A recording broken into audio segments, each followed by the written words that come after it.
Bincang yang baik. Halo, balik lagi bareng gue Agus di Bincang yang Baik. Dan ya semoga kalian gak bosen ya nontonin gue terus nih. Kali ini gue mau ngobrol-ngobrol lagi sama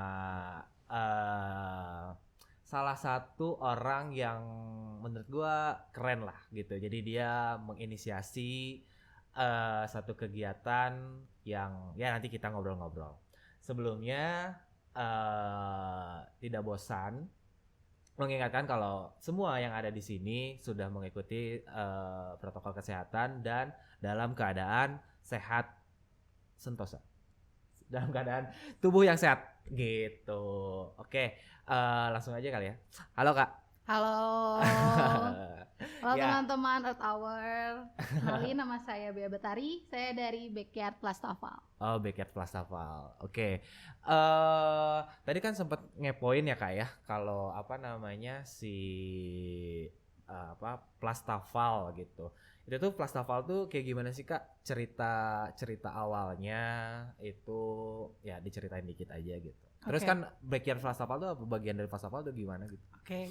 Jadi Backyard Plastaval ini sebenarnya program dari Plastaval Solution. Jadi Plastaval Solution itu udah kita bangun dari tahun 2016. Tapi dimulainya itu dulu dari recycle dulu nih, dari daur ulang. Nah, tapi daur ulangnya itu difokusin lagi di gelas plastik. Gelas gitu, plastik. gelas Diapain plastik. tuh gelas plastiknya? Jadi gelas plastiknya kita cacah sih. Dicacah-cacah kecil kayak gitu. Oh. Nanti hasil akhirnya dia akan jadi biji plastik. Dari biji plastik nanti dia jadi produk baru lagi. Kayak produk gitu baru sebenarnya. lagi. Kayak gitu. Produk barunya tuh apa? Produk barunya macam-macam. Kalau kita banyak. Jadi kalau kita udah ngomongin recycle tuh sebenarnya intinya kan dia kan jadi material baru nih. Nah, material baru ini sebenarnya nanti dibentuk lagi sama si perusahaan-perusahaan itulah gitu. Oh, tapi jadi plastik lagi? Iya dong, karena bahannya dari plastik lagi. Tapi kalau yang gelas plastik ini, yang kalau di kami itu ada yang dibikin jadi karung. Jadi kayak karung beras, terus karung gula dan bikin karung sendiri. Tapi bukan kita yang bikin sih. Oh, tapi karena maksudnya ke vendor kali ya. Yes, benar. Okay. Jadi kalau kita fokusnya di cacahan gelas plastik. Itu di 2016. Terus di 2018 kita bikin nama programnya namanya Plastaval Bank. Tapi kita ngadopsi sistem namanya Waste Bank atau bank sampah kalau pernah dengar. Pernah dengar kan? Terus akhirnya 2019 kita buka program yang namanya Backyard Plastaval ini. Gitu. Jadi kalau fokusnya di Backyard ini kita lebih untuk ngurusin organic waste sih, untuk sampah-sampah organik. Sampah-sampah organik. Berarti termasuk sampah rumah tangga juga gak sih? Iya. Oh, termasuk sampah rumah tangga juga ya? Pasti. Diapain aja tuh Kak di Backyard Plastaval si sampah-sampah ini tuh? Oke. Kalau jadi mungkin kan kita dibangunnya tadi kan tahun 2019 tuh. Nah itu diapain ya? Sebenarnya kita tuh mungkin cerita awalnya karena kita punya banyak sampah organik. Kan kalau kita udah ngomongin sampah kan sebenarnya luas ya. Dan kita juga tahu gitu kalau Indonesia, mungkin nggak di Indonesia doang, mungkin semuanya kalau di TPA itu paling banyaknya sampah organik nih daripada sampah yang lain-lain gitu ya. Iya. Nah terus akhirnya kalau diapainnya udah pasti dikomposin sih. Karena untuk ngurusin komposin. Tapi kenapa sih gitu ya kita sampai ngomposin gitu? Sebenarnya si Plastaval Solution ini tuh sebenarnya juga ada pengolahan juga Mas. Jadi dia konsepnya waste management. Jadi kita tuh ada waste managementnya, ada recycle sama composting. Nah inilah yang jadi composting ini sih gitu. Sebenarnya hasilnya jadi apa? Macam-macam gitu. Tapi kalau fokusnya sih sekarang kita jadinya apa? Kita jadinya sayur mayur. Oh, berarti di si Backyard ini tuh dari waste management yang udah Kak Bea kumpulin, terus akhirnya bikin kompos untuk bercocok tanam juga. Betul banget. Apa aja tuh Kak yang sampai saat ini yang mungkin yang sudah menghasilkan sayur mayurnya? Sayur mayurnya macam-macam. Jenisnya deh. Udah berapa banyak? 250. Enggak kebanyakan ya? Kebanyakan. Sebenarnya kehijauan. Jadi kayak kangkung, terus bayam, selada. Terus seladanya juga macam-macam. Dari ada selada romaine, pernah coba enggak? Selada apa? Romaine namanya. Selada romaine. Iya. Kan kalau biasanya kita kan selada bokor, selada kering kan. Iya. Nah, Ini rupanya selada tuh banyak macam-macam lagi. Jadi ada selada romaine, terus ada pakcoy juga. Pakcoy ya, saya sering masak di rumah. Terus pagoda. Saya tahunya permen. terus ada naibai, pernah denger juga gak? Enggak, selada pagoda tuh kayak gimana selada bentuknya? Selada pagoda bentuknya dia kayak pagoda? Dia tuh kayak bunga gitu, jadi jatuhnya kayak gitu. Tapi memang dia tumbuhnya memang gitu. Jadi ntar sampai di atasnya on the top paling kecil gitu. Dan itu rasanya gurih renyah sih. Dan nggak pahit sih kalau buat aku. Berarti kalau mungkin rasanya kayak selada air. Iya. Ya tapi dia lebih enak aja lah. Dan lebih jarang sih sebenarnya, lebih jarang. Itu terus kita ada apa lagi ya? Kita ada ubi ada Cilembu. singkong, macam-macam. Ada ubi ungu, ada ubi oren, terus ada apa ya? Terus ada singkong. Banyak juga ya? Banyak banget. Sayur-sayurannya ada wortel, ada lobak, ada kentang. Banyak banget sih. Banyak banget. Oke, terus kalau apalagi nih poin yang ya hal-hal yang menarik lah dari si backyard ini tuh, selain dari berarti kan komposnya tuh si pupuknya tuh dibikin sendiri dari si waste management itu kan, salah satunya. Terus kalau untuk menanggulangi hamanya kayak gimana Kak? Oke, sebenarnya kalau sisi lainnya sebenarnya tuh backyard tuh munculnya terinspirasi sebenarnya dari, jadi backyard tuh sebenarnya satu tempat di Plastaval juga Mas. Jadi dia tuh kenapa namanya backyard, karena dia tuh di halaman belakang aja sebenarnya. Iya. Nah sebenarnya kalau misalnya ngomongin soal pengomposan, tadi aku udah bilang juga kan untuk ngompos. Aku juga ada cacing juga kalau nggak salah. Jadi cacing.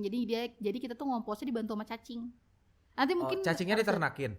Iya, nggak diternakin sih, tapi kita membantu kita untuk ngompos. Media untuk ngomposnya tuh pakai cacing. Nah, nanti kalau misalnya ada hama, kita biasanya nyebutnya pakai pestisida alami. Jadi kita bikin dari bawang.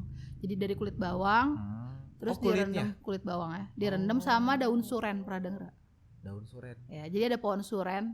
Kebetulan kita ada pohon suren. Yang daunnya gede-gede. Daunnya gede nggak ya? So tau banget gua. daunnya sebenarnya, tapi dia tinggi sih kebetulan pohonnya. Sebenarnya pohonnya pendek dulunya, tapi ya jadi tinggi, namanya juga pohon ya. Tapi daunnya nggak gede, daunnya gimana ya? Daunnya kecil aja. Kayak kelor kali ya. Kayak kelor tapi dia lebih gede aja gitu. Tapi si suren ini memang dari dulunya udah ada, dan dia tuh memang dimanfaatkan karena dia bau. Jadi kalau misalnya kita rendem itu kita kalau jujur sih aku juga bau banget sih, karena baunya tuh pahit banget. Emang ganggu lah gitu ya. Maksudnya buat kita manusia pun terganggu, apalagi hama. Jadi gitu ya. Biasanya kita kalau misalnya sampai ada pun, tapi biasanya kita nggak pernah pakai sih kalau sampai sekarang. Walaupun ada, tapi kita kayaknya, karena biasanya tuh kalau ada pestisida nih, kita kayak sebulan sekali tuh semua tim di backyard tuh turun buat ngambilin ulatnya satu-satu gitu. Diambilin gitu. satu-satu. Diambil satu-satu. Jadi kalau misalnya ada kelihatan, pakai tangan? Enggak, pakai sumpit. Pakai sumpit. Kalau aku enggak berani. Jadi pakai sumpit. Nah, karena kita ada ayam juga, jadi biasanya kita kayak simbol mutualismenya kayak kasih ke ayam sih. Jadi dia tidak mati, tidak sia-sia lah. Jadi matinya mengenyangkan si ayam. Iya, karena itu maksudnya kan rantai makanan lah, seperti itulah ya. Maksudnya gitu. Ya menarik juga sih, dimaksimalkan banget lah gitu. Jadi si hamanya tuh diberantasnya enggak hanya dengan pestisida alami yang tadi dibuat sama daun suren ataupun dari kulit bawang, tapi kalau misalnya masih ada pun tetap ke bawah. Terus ada juga kita bikin satu kayak bedengan kecil gitu, itu emang buat ngasih makan mereka gitu. Bedeng apa nih? Jadi kan tahu bedengan nggak sih? Jadi bedengan yang buat kuli-kuli kan? Ya seenggaknya satu bangunan gitu kan. Nah, tapi bedanya jadi kayak tanah tuh kita garis-garisin gitu. Nah, jadi ada satu mungkin gimana ya? Mungkin dan mungkin segini kayak aku dari Mas sampai aku gitu. Nah, itu emang tanamannya tuh emang disediakan buat mereka makan. Gitu. Jadi memang kayak ulat, misalnya ada ulat nih. Ulat kita pindahin dulu ya ke sini. Set, kita simpanin gitu. Gitu sih. Kirain tuh kayak bedeng tuh di benakku tuh jadi kayak kan ada kuli-kuli bangunan kayak gitu, terus kayak satu rumah isinya ulet doang kan, ngeri juga. Jadi kayak cuman mungkin pakai bambu atau apapun itulah gitu, untuk media tanam sampai si ulatnya tuh berkumpul di situ. Jadi kita kalau misalnya kan Misalnya dari sini sampai sana tuh ada ulet gitu ya, misalnya di pohon ini ada ulet nih, jadi kita ambilin terus kita pindahin ke satu tempat ini, jadi kayak udah di sini aja kok makannya, jangan yang makan di sini. Tapi nggak kemana-mana tuh? Nggak kemana-mana sih, tapi kita juga ngedistract gitu Mas. Jadi kita tuh kayak misalnya aku nanam pakcoy di sini, tapi aku di sini aku nanam yang lain. Jadi misalnya kayak aku nanamnya kenikir misalnya, ada pohon juga namanya kenikir, tanaman kenikir. Jadi dia akan ke distract, nggak akan ke pakcoy, tapi dia akan ke kenikir gitu. Ada cara-cara yang seperti cara-cara itu ya. Kayak gitu. Seru juga. Pernah nggak ada ulat yang sampai jadi kupu-kupu? Sebenarnya banyak juga kalau misalnya kita lihat-lihat. Ini ada kepompong. Biasanya mungkin kalau dulu tuh kan kita tuh nanamnya tuh kayak bawang merah. Dia tuh kan lupa ya, nanam lupa.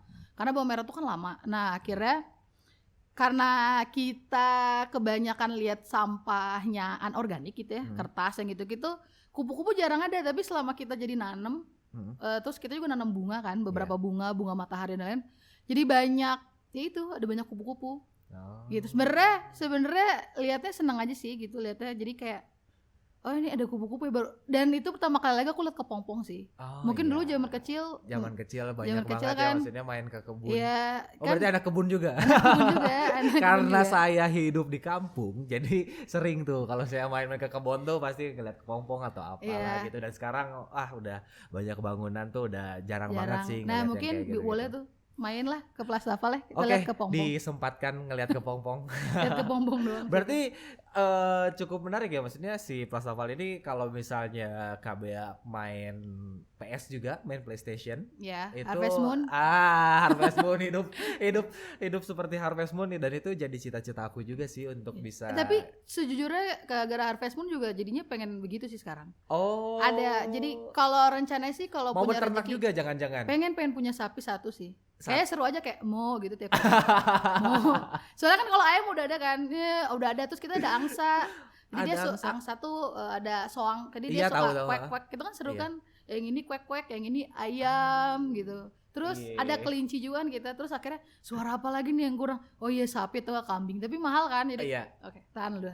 Oke, kita doakan bersama-sama mari supaya kita doakan dulu ya. Amin. Jadi Aminkan tercapai Barudak hidup seperti Harvest Moon. Ya, amin. Oke. Kak, kan berarti dari 2016 ini tuh mulai mengelola sampah ya? Iya. Sampai sekarang? Iya. Sampai sekarang berurusan dengan sampah terus ya? Sama masyarakat? Belum. Alhamdulillah. Mau berarti? Janganlah ya. Gimana sih Kak? Maksudnya ya bersinggungan dengan sampah kan mungkin adalah kayak males apa gitu, maksudnya dukanya. Sampai ada lah suka dukanya untuk kalau misalnya suka mah mainstream. Aku pengen tanyanya yang bikin KBA tuh ngelakuin itu sedih sih tapi seneng. Ada nggak pengalaman kayak gitu tuh selama berurusan sama sampah? Kalau dukanya yang paling diinget banget itu saat aku ngebantu tim anorganik West Bank, Plaza Naval Bank saat milah nyortir. Tahun berapa tuh Kak? Itu 2019 pertengahan lah. Jadi itu tuh kan kalau teman-teman nasabah tuh kan suka ngirim sampah ya. Nasabah jadi kita bahas nasabah. Ya, nasabah tabungan sampah gitu ya. Kan maksudnya kan ngirim sampah nih. Nah waktu itu tuh nggak tahu kenapa mungkin orang yang ngirimnya belum paham soal pemilihan sampah. Jadi saat kita buka kan itu kan kresek-kresek gitu ya. Jadi pas kita buka kresek tuh aku nggak sengaja megang pembalut.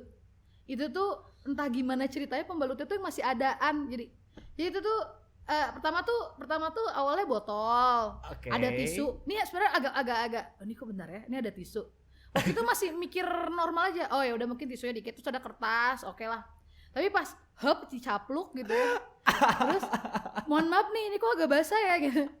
Pas kayak gini tidak akhirnya. Dan itu kan masuk ke residu kan sebenarnya kan. Dan itu juga masuknya kan B3 maksudnya. Betul. Itu kayak kaget, shock aja sih. Shock. Terus rupanya teman saya ada yang lebih parah. Oh, ada yang lebih parah banget. Dia megang popok. Masih ada isinya. Itu masih ada isinya. Dan itu yang padat yang saya ada isinya, Kak. Itu agak bau gitu. Kan kalau popok, aku nggak ngerti ya kalau kita tuh popok-popok ibu-ibu zaman sekarang tuh nggak pernah dicuci, ya nggak sih? Oh, aku nggak tahu sih karena saya belum punya. Oh iya benar, lupa, maaf ya. Ntar sih kita doain ya. jadi itu pernah.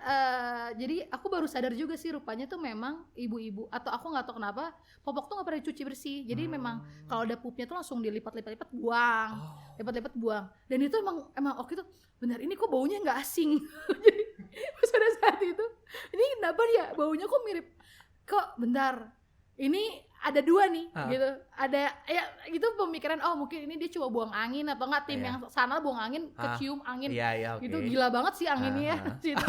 akhirnya dia juga teriak kan si timnya. Kita dan itu langsung ketawa sih, ini permasalahannya. Dan yang paling serem itu mungkin kesereman semua teman itu kecoa. Oke. Itu karena 3 dari 4 mungkin 75% dari 100% orang di situ takut kecoa. Jadi yang kurang ajar ada ya partner saya. Mungkin kalau teman-teman kenal ada namanya Reza itu. Saya inget banget waktu itu. Jadi dia ada kecoa. Jadi dia lagi buka kardus ada kecoa. Tapi dia lempar. Kecoanya ceplok, kan kaget ya. Itu tuh kayak astagfirullahalazim, itu mematung jadinya karena saya juga nggak suka kecoa. Itu mematung kayak diem langsung gitu kan, otomatis itu keceplak terus dia terbang sih. Itu yang lebih ngeri, kecoa terbang. Dan kemarin banget ada yang ngirim isinya jar kaca. Kecoanya itu kayak satu family ya. Akhirnya kita satu geng. Akhirnya kita minta tolong sama yang lebih tua. Pak, ini ada kecoa, nggak bisa. Terus akhirnya ditangkap gitu, dan itu udah 7 gitu, 7 peranakan kecoa gitu. Dan segar-segar warna coklat muda. Itu kayak astagfirullahalazim, dan itu benar, itu fiksi, itu tuh kesusahan semua. Apalagi perempuan, enggak sih? Pasti semuanya. Udah itu. Itu udah emang lebih horor dari sih. Boneka Annabelle. Ya, itu enggak tahu kecoa tuh horor banget sih. Kalau aku kan dilempar, tapi kalau si Reja emang kacau sih. Dia lemparnya ke mana? Dia lempar digoplok ke temennya, sedih banget. Jadi kelemparnya ke targetnya dulu. Oke, ini yang paling deket, gas. Itu kacau sih, Reja itu kacau banget. Oke, seru. Tapi enggak seru sih sebenarnya. Enggak seru. Di situ, di pertengahan itu tuh kita semua tuh tegang. Apalagi kalau udah wah, itu tuh kayak buka satu barang unboxing tapi isinya tidak menyenangkan gitu nggak sih? Oke, mystery box tapi tidak menyenangkan ya. Tapi biasanya si kecoa ini biasanya di UBC, jadi di kotak-kotak susu gitu. Mungkin kayak bau kali ya. Mungkin sih. Dan sampah-sampah yang biasanya dupleks sih, jadi kertas-kertasan gitu yang bekas-bekas makanan gitu. Buat mereka bertelur juga kali ya. Iya. Kalau nggak salah sih. Kayaknya pasti sih, karena kan di makanan kan. Iya. Jadi itu udah sih. Tapi dari semua pengalaman yang tadi diceritain itu berarti sedikitnya lah ya, masih banyak kan pengalaman-pengalaman lain. Ada nggak kepuasan dari KBA dalam memilah sampah ini? Mungkin kalau aku mungkin dulu pas bikin Plastafalbeng sama teman-teman gitu ya. Itu karena aku punya permasalahan saat udah milah sampah aku bingung mau kemanain. Jadi kepuasannya itu adalah saat aku punya sampah sampai udah kepilah, aku nggak sedih lagi sih kalau sampah disatuin. Kan kalau dulu tuh kayaknya saat udah milah sampah lah sama petugas yang ngambil tuh di depan rumah tuh disatuin kan. Nah itu tuh sebenarnya agak bikin baper ke aku dulu pada zaman dulu gitu ya. Nah sekarang tuh kepuasannya adalah saat aku punya sampah kertas gitu ya, sampah kaleng dan lain-lain. Ini tuh kepilah dan dia akan kedaur ulang. Dan yang paling senengnya lagi adalah kepuasan itu pun tidak saya doang yang ngerasain gitu. Yang dirasain sama teman-teman yang lain kayak, nih terima kasih juga ya gitu ya KB, ini sampahnya udah keolah. Jadi ini rupanya ada itunya sih, saya ini tuh kesenangannya di sini ya rupanya.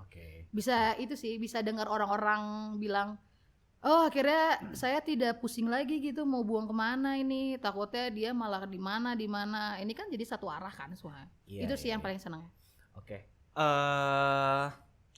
Balik lagi nih ke backyard lagi. Tadi ada sempet ke mention tuh nasabah. Nasabah tuh gimana sih? Jadi kan ada satu program tuh namanya si West Bank Plastafalbeng ini. Jadi namanya jenisnya nama juga bank gitu ya. Jadi teman-teman yang nabung tuh cuma nabung kita sebutnya nasabah. Nabung tapi nabung sampah. Iya, benar. Sampah apa, Bun? Sampah terpilah sih. Sampah terpilah. Oke, berarti memang udah apa namanya? Ada spesifikasinya juga nasabah ini tuh memang sudah memilah sampahnya dari rumah sampai akhirnya dikirim ke Plastafal. Betul hingga akhirnya diolah di Plastafal gitu ya, kurang lebih. Oke. Dan nyebutnya biasanya nasabah sih. Gitu, atau enggak nasabah, atau enggak nama besarnya kita nyebutnya keluarga Plastafal sih. Keluarga Plastafal. Nah, kalau misalnya untuk si bukan feedback sih, tapi benefit kali ya. Benefit yang didapetin oleh para nasabah ini apa aja? Oke. Sebenarnya mungkin benefitnya adalah sampahnya keolah pasti. Sampahnya jelas gitu ya diapain. Mungkin benefit lainnya adalah jadi itu kan dia nabung ya sistemnya. Nah, ada tabungan ini tuh ntar tabungannya bisa ditukar nih Mas gitu. Oh, ditukar. Ditukarnya sama apa aja ya. Apa ajanya ini tuh adalah adanya di Backyard ini gitu. Jadi semua produk yang ada di Backyard, dari sayuran, dari produk penunjang minim sampah gitu kayak sedotan, stainless, terus ada lerak, terus ada loofah, sabun alami yang gitu-gitu, itu semuanya bisa ditukar barang-barang itu gitu. Oke, itu banyak istilah-istilah yang saya tidak mengerti. Oke. Oh ya nih Kak, kalau misalnya untuk di Backyard nih ya, di Plastafal Backyard ini untuk saat ini ngasilin berapa banyak produk sih Kak? Kalau produk mungkin aku sebutinnya ada produk segar, itu sayur-sayuran, terus ada produk penunjang minim sampah, kayak lerak, loofah, sama ada produk olahan. Oh, boleh nggak sebutin 3 atau 5 produk nih dari yang Plastafal hasilkan yang memang ya dengan proses yang organik gitu. Oke. Mungkin yang paling ini kali ya, paling the best of the best kali ya.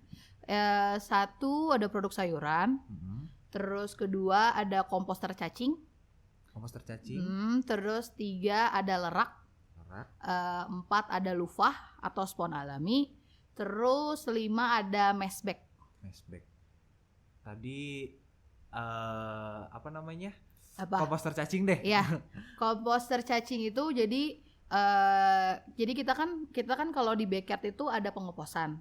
Nah, pengoposan itu kita ada jadi kita ada beberapa metode lah ya. Metodenya satu ada fermentasi, terus kedua ada yang dibantu sama si cacing ini. Nah, cacing ini kan makin lama makin banyak nih. Iya. Nah, akhirnya kita siapa tahu di luar sana ada yang mau adopsi kegiatan pengoposan pakai cacing ini. Jadi memang teman-teman banyak juga sih yang ngomposnya pakai cacing dari si Backyard Plastafal ini. Kayak gitu sebenarnya. Oh, gitu. Iya. Terus kalau lerak? Kalau lerak itu dia kayak biji-bijian gitu, kayak buah, mungkin ukurannya segini lah ya. Kayak segini. Itu namanya buah lerak. Buah lerak. Jadi buah lerak. Jadi si lerak ini tuh kalau dulu ya zaman dulu tuh terkenal untuk nyuci baju batik. Karena dia itu tidak ngelunturin, tidak pokoknya makin bikin bagus deh si batiknya. Berarti lerak ini dibikin sabun. Yes, dibikin sabun cair. Deterjen. Iya, dia pengganti deterjen alami sebutannya. Oh, berarti bukan sabun untuk badan. Sabun badan bisa sebenarnya. Oh, dari lerak juga. Jadi lerak juga. Tapi sebenarnya memang si lerak ini difungsikan untuk nyuci baju tapi yang si sabunnya alami gitu. Tapi sebenarnya kalau buat nyuci tangan bisa, sabunan bisa, sampoan bisa kok dia. Tapi busanya memang tidak berlimpah sih Mas gitu. Iya. Kayak gitu. Dan dia nggak ada bau. Nggak ada bau. Tapi ngebersihin. Jadi mungkin kayak siwak. Iya benar. Iya benar banget iya, kayak gitu. Atau siwak bikin juga. Kalau siwak waktu itu sebenarnya kalau siwak waktu itu belum nemu sih sebenarnya. Pengen nanam juga kan. Itu kan kayaknya lucu aja gitu punya tanam siwak terus kayak kita langsung gitu. Pengen banget. Semoga di Backyard ada. Amin. Ikut mendoakan. Amin. Ya gitu. Terus tadi apa lagi? Tadi ada loofah. Loofah Ya, loofah itu. Iya loofah. Jadi kalau terkenal loofah, tapi kalau orang Sunda biasanya nyebutnya gambas. Terus orang lain ngomongnya oyong kering. yang bentuknya bulat. Iya, bulat panjang gitu, spons.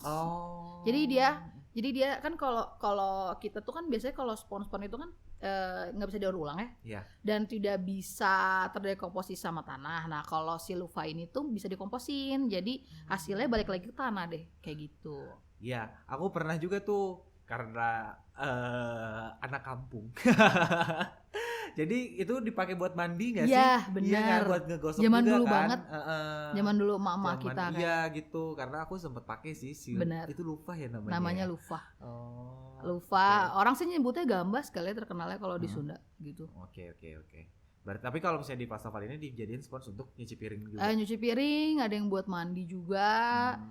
Sikat-sikat yang kayak gitu-gitu sih sebenarnya. Oke. Terus tadi apa? Ada meshbag. Susah namanya. Kalau meshbag ini dari Goni, jadi kita kayak kerja sama gitu. Kita kayak upcycle bahan Goni gitu. Jadi ntar si Goninya jadi kayak produce bag. Jadi produce bag tuh mungkin si Goninya kita pakai untuk naro-naro barang. Buat naro-naro apa aja sih. Sebenarnya dia fungsinya kayak tote bag. Tapi bahannya dari Goni kayak gitu sebenarnya. Maksudnya selama prosesnya dianyam kah atau apa? Karena dia kan basicnya Goni bekas ya. Jadi daripada kita Goninya dibuang gitu ya. Jadi kita yaudah kenapa nggak di-upcycle aja, kita rubah-rubah dikit jadi lebih cantik gitu kan. Dan kita kerja sama juga sih sama yang pembikin Goni ini.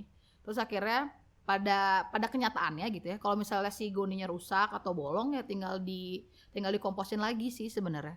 Jadi apapun balik lagi sih Mas gitu. Dari alam untuk alam. Iya. Balik lagi semuanya. Betul. Iya. Dan itu masih belum semuanya ya. Maksudnya yang Plastaval sekarang jalanin tuh itu baru sebagian kecilnya aja. Iya, benar. Oke. Terus pasti ada spesifikasinya juga dong Kak untuk para keluarga Plastaval ini untuk mendapatkan katakanlah yang tadi Kakak sebutin gitu. Tentang produk yang ada di backyard ataupun Larak dan lain-lain. Dan teman-temannya. Sebenarnya spesifikasinya kalau misal Mas nih contohnya, Mas misal KB aku mau nabung boleh, ntar aku ada 6 kategori sebenarnya. Walaupun di dalam kategori itu ada banyak lagi sih. Tapi 6 kategori itu sebenarnya Masnya mau milah sampah aja sih gitu. Jadi aku pengennya adalah bukan ke Plastaval untuk buang sampah ya. Gitu. Tapi untuk kayak belajar sampah. Yes benar. Karena pada dasarnya visinya Plastaval itu sebenarnya minim sampah atau zero waste tersebut. Makanya kenapa kita pengen ditukarnya itu sama produk-produk untuk menjamin sampah. Pengennya tuh kayak ngajakin gitu loh Mas, kayak mungkin gitu ya, mungkin menurut teman-teman Larak itu mahal. Mungkin bisa aja dimulai dari hal paling terkecil, pilah sampah dulu gitu ya. Nanti kan bisa ditukar benefitnya sama Larak kan. Jadi win-win solution sih sebenarnya. Gitu. Jadi Masnya juga ini juga murah dan jadinya Masnya juga nggak perlu ya, jadinya beli yang alami tersebut kan, Larak tersebut kayak gitu sebenarnya. Tapi pengennya spesifikasinya Pak, iya pilah sampah itu aja. Belajar dulu pilah sampahnya sih. Sisanya nggak ada yang aneh-aneh sih, itu doang yang paling penting. Nah, terus Kak balik lagi nih ke si backyard ya. Balik lagi ke si backyard. Itu produk-produk yang dihasilkan itu tuh pada akhirnya berarti kan ini organik semua ya. Alami semua perlakuannya. Gitu. Dan memang untuk ya salah satu misinya ya, kalau misalnya aku sih ngelihatnya dari yang tadi dijelasin, dari hama pun itu kita nggak membasmi secara ya mungkin gitu. Petani-petani lain di ya mungkin lah secara konvensional lah gitu, secara bisnis itu ya menggunakan pestisida yang akhirnya merusak alam, merusak ekosistem, atau mungkin merusak habitat untuk serangga-serangga kecil gitu kan. Ke sayurannya itu mungkin jadi bagus, walaupun sebenarnya enggak juga ya kali kayak. Kalau misalnya penggunaan pestisida itu. Iya. Kalau misalnya pestisidanya kimia, sebenarnya kalau buat aku nggak bagusnya itu satu mungkin ke tanamannya jelas ya. Jadi kita kan harus nyuci dulu ya, karena kan dia kalau misalnya ke tanam kan dia semprot, berarti dia ada di dalam daunnya ya. Ada lapisan di daunnya. Ya benar, lapisannya dan itu kan terserap di akar sebenarnya.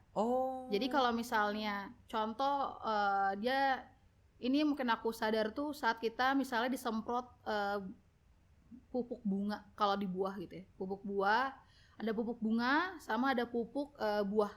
Jadi biasanya tuh ada, setahu aku ada beberapa macam yang disemprot lah. Misalnya si buah A disemprotin dulu, disemprot ini. Kayak tanaman juga disemprot ini. Ada yang disemprotnya di akar. Kalau misalnya kayak yang ke bawah gitu umbi-umbian, atau yang disemprotnya cukup, oh ya udah cukup di ininya doang lah, di ininya. Itu kan sebenarnya belum pestisidanya kimia, jadi kayak ngusir hama juga ya, tapi untuk mempercepat pertumbuhan juga ya. Sebenarnya mikirnya adalah kalau misalnya semuanya dipercepat, jadinya kan tidak alami ya. Logikanya kan gitu kan, karena dipaksa kan. Betul. Kayak di-boost terus, ayo lo tumbuh terus. Tapi sayangnya adalah ke tanamannya sih, ke tanahnya juga gitu. Karena sebenarnya kalau dibilang nggak baik dan nggak baik, sebenarnya udah banyak juga orang-orang yang nyebutin bahwa ini juga nggak baik. Dan malah yang paling parahnya adalah kalau kita terlalu banyak pakai pestisida, yang paling parah itu adalah kita akan kekurangan habitatnya lebah. Mungkin isunya udah, itu dari tahun-tahun kemarin tuh, karena dia mempengaruhi lebah tersebut. Karena kalau misalnya kita nggak ada lebah, ekosistem kita kan hancur-hancuran berarti kan. Betul. Jadi sebenarnya kalau dibilang nggak sehat, iya gitu. Maksudnya nggak sehat dan nggak baik juga, gitu. Buat ekosistem tanah juga gitu ya. Dan ekosistem kita sih yang paling parahnya. Iya. Tapi untuk sejauh ini nih Kak, dalam menjalankan Plastaval Backyard, berarti kan sayur mayur dan buah-buahan. Buah-buahan belum ada sih, baru buah-buahan baru pepaya doang, pisang gitu. Gitu. Karena aku pun nggak tahu ya si perkembangan demand di pasar gitu, di masyarakat tentang produk yang organik tuh udah seberapa banyak sih orang yang aware dan maksudnya lebih memilih organik daripada ya udah yang penting sayuran aja gitu, tanpa mereka tahu apakah ini tuh secara proses penanamannya itu apakah organik atau tidak gitu. Yang Kak Bea tahu atau enggak yang Plastaval sekarang jalanin gitu, perkembangan masyarakat terhadap produk yang organik. Aku selalu percaya kalau misalnya sama ada manusia pasti dia butuh makanan. Sebenarnya malah kalau menurut aku demand-nya juga bagus sih Mas sebenarnya. Karena tanpa tidak dipungkiri ya, pada kenyataannya adalah kita akan mikirin kesehatan sih pada saat kayak lagi sekarang nih gitu. Kan kalau misalnya kita nge-boost diri dalam kita, benar nggak sih? Iya. Misalnya, mungkin sorry dipotong. Mungkin karena masyarakat pada saat ini istilahnya ketakutannya itu mungkin belum kebangun kali ya. Iya nggak sih? Benar. Ya, karena kan mungkin karena ya kayak sekarang nih lagi dalam masa pandemi gitu kan. Jadi kan orang-orang lebih aware terhadap pakai masker, ngejaga kesehatan gitu dan jadi rajin cuci tangan jatuhnya. Iya, cuci tangan dan lain-lain gitu. Maksudnya jadi ada kebiasaan baru. Tapi mungkin dalam dalam pemilihan produk yang alami, pemilihan produk yang organik seperti ini kayaknya masih belum sebanyak yang sedulu kali ya. Si ketakutannya mungkin nggak sebegitunya kali ya, padahal imbasnya tuh branded ya, karena ya dengan ekosistem yang tadi besar banget. Jelasin tentang si lebah juga jadi keganggu juga kan habitatnya gitu, apalagi ya serangga-serangga kecil itu. Ya sebenarnya ya itu sih Mas, karena aku sih nggak tahu ya, mungkin selama kemarin pandemik alhamdulillahnya ada sih permintaan gitu ke kita gitu. Tapi mereka pun sadar bahwa kita nggak bisa melengkapi semua. Kan kita nggak kayak supermarket ya gitu, semua sayurannya ada gitu. Jadi kita memberi pengertian bahwa ibu bapak, kalau saya sayurannya cuma ada ini doang, dan saya pasti ganti per bulan gitu. Jadi misalnya mungkin bulan kemarin ada bayam hijau, mungkin bulan sekarang saya nggak akan ada bayam hijau, adanya bayam merah. Jadi kita selalu ada penukaran tanaman juga sih. Gitu. Karena kalau nggak salah itu untuk bikin si tanah juga makin subur ya kalau diganti-ganti kan ya. Jadi kita walaupun mungkin jadi kita sebenarnya walaupun dalam hati gitu ya, dalam hati saya, pengennya lengkap nih gitu, semua ada gitu ya. Tapi akhirnya walaupun lengkap juga kita nggak bisa banyak. Gitu. Jadi kita sadar diri juga sih sebenarnya, sadar diri juga. Tapi ya kalau aku sih ngerasa pas tadi Mas bilang demand, sebenarnya alhamdulillahnya ada sih. Demandnya masih ada. Alhamdulillah sebenarnya ada gitu. Tapi ya mudah-mudahan sih dengan dengan usaha yang konsisten, kedepannya makin banyak karena ya termasuk aku secara pribadi pun ya masih belum se-aware itu, tapi ketika diceritain oh iya juga ya, maksudnya itu benar-benar mempengaruhi terhadap ya ke kitanya mungkin nggak seberapa, tapi tolong perhatikan ketika nanti kita dalam meninggal prosesnya gitu. Tapi nanti kita meninggal karena kan mungkin cucu-cucu yang cucu mas mungkin ya. Kalau itu juga menikah ya. Iya. Ini Kak, ada nggak sih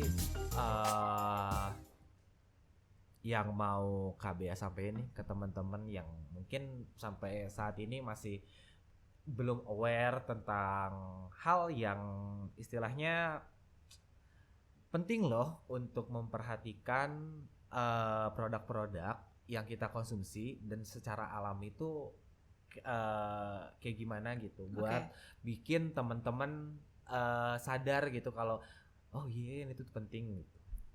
Sebenarnya kalau dari aku gitu ya, mungkin pertama sebelum aku ngasih itu aku pengen bilang kalian bisa kok nanam sendiri sebenarnya gitu. Kalau misalnya kalian, aduh saya takut ya ini kotor, mungkin ini apa dan apa, tanam tanaman makanan kamu sendiri sih. Karena sebenarnya saat kita bikin backyard kita nggak sampai pemikiran untuk dijualin mas sebenarnya. Tapi kita kepikiran adalah tim saya gitu ya, tim di Plastafal, saya semua yang di Plastafal tuh ya makan yang kita tanam gitu. Jadi mereka pun ada trust gitu. Nah, dan saya pun jadinya trust sih.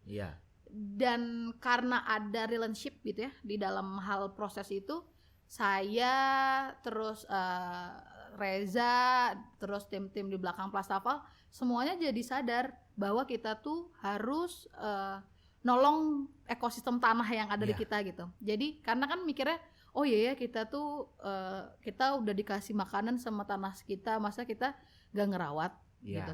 Itu sebenarnya jadinya ada spiritual sendiri sih. Jadi kalau misalnya pesan aku gitu ya buat teman-teman, cobain nanam sih.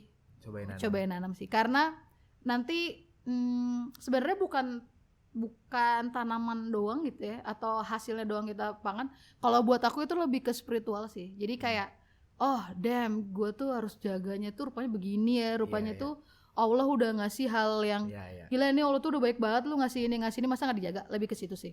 Terus kenapa ya jadinya alami dan lain-lain gitu ya, karena kalau kita udah ngomongin alami pasti kita akan ngomongin tentang sustainability-nya sih. Misalnya kita kalau kita mau terus-terusan cepat ya udah disemprot ABC di ini itu iya sih gitu, tahun kamu, tahun saya, tahun kita di sini kita selamat gitu. Mungkin nggak akan kelaparan gitu. Sayangnya walaupun tidak kelaparan tapi food waste-nya banyak juga gitu, food loss-nya banyak juga. Sampah organiknya, sampah malah yang belum kemakan gitu ya, yang sayuran sebanyak itu nggak kemakan, kan aneh aja gitu mas ya. Maksudnya kita bikin itu supaya dimakan saat cepatnya kebanyakan, kita nggak bisa nge-up semua gitu. Itu aku juga mau ngasih tahu kalau misalnya mas jalan-jalan gitu ya ke pasar jam 2 malam 3 malam itu tuh dia banyak banget buah-buahan yang nggak keserap market. Dan itu tuh padahal itu tinggal dijual. Betul. Tapi sayangnya cepat busuk jatuhnya.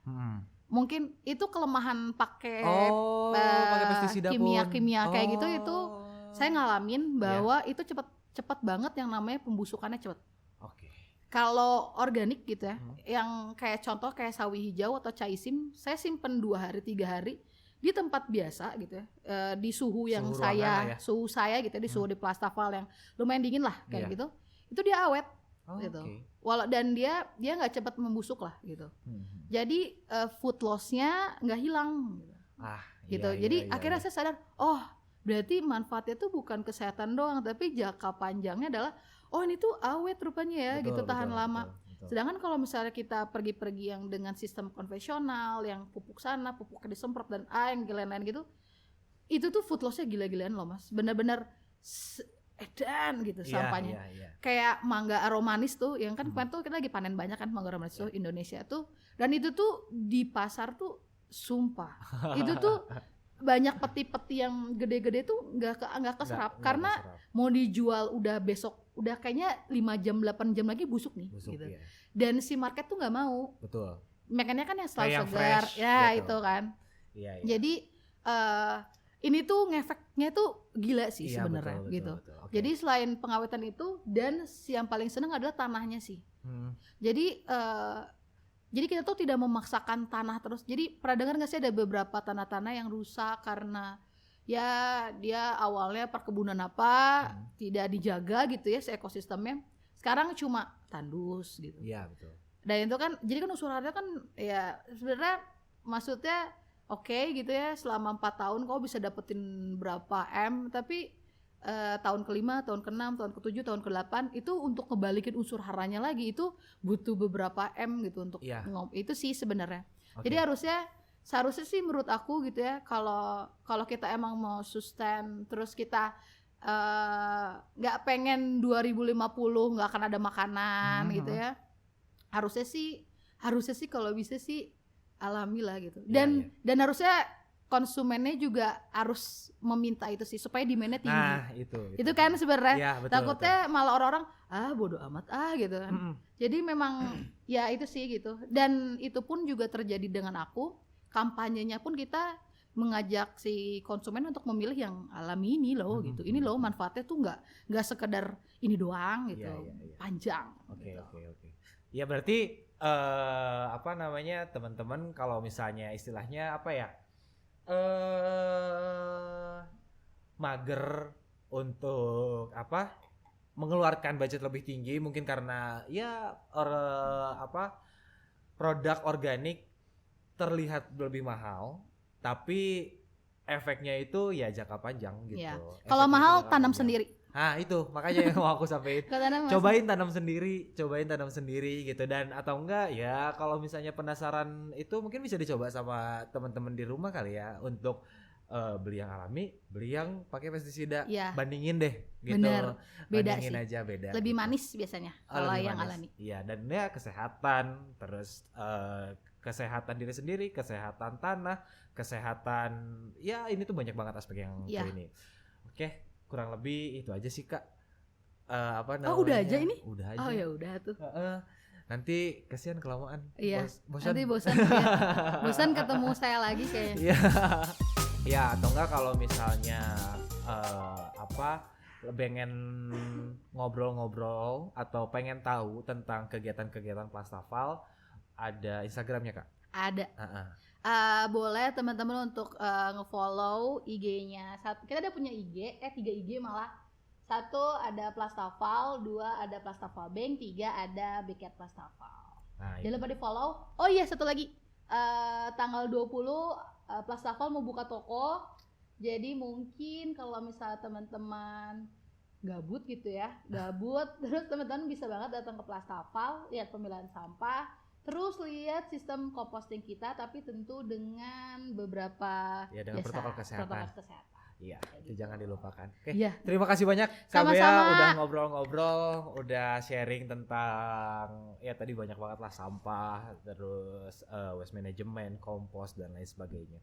Jangan lupa untuk lebih memikirkan lagi apa yang dikonsumsi itu jangan mikir murahnya tapi jangka panjangnya gitu. Jangan lupa follow Bandung. Kok jadi yang sebelah sana yang promotin. Terima kasih. Sama-sama Mas Agus. Nih terus sebelum ditutup nih jadi tuh ada Bandung itu ada jargonnya. Oke. Untuk nutup. Jadi jargonnya kayak gini Kak. Ini aksiku, connect to earth, raise your voice for nature. Gitu, cuman gitu aja sih. Nanti teman-teman kru yang ada di belakang kamera ikutan juga. Oke. Mana suaranya? Oke. Earth Hour Bandung. Ini aksiku, connect to earth, raise your voice for nature. Terima kasih banyak Kak Bea sekali lagi udah main-main ke Earth Hour Bandung, ngobrol-ngobrol. Mudah-mudahan nanti kita ketemu dengan kesempatan ya Kak. Amin. Terima kasih juga Earth Hour. Oke, buat teman-teman terima kasih udah nonton sampai akhir. Jangan lupa untuk nonton episode-episode selanjutnya juga. Dan mudah-mudahan kalian gak bosan ketemu sama aku lagi. Thank you. See ya.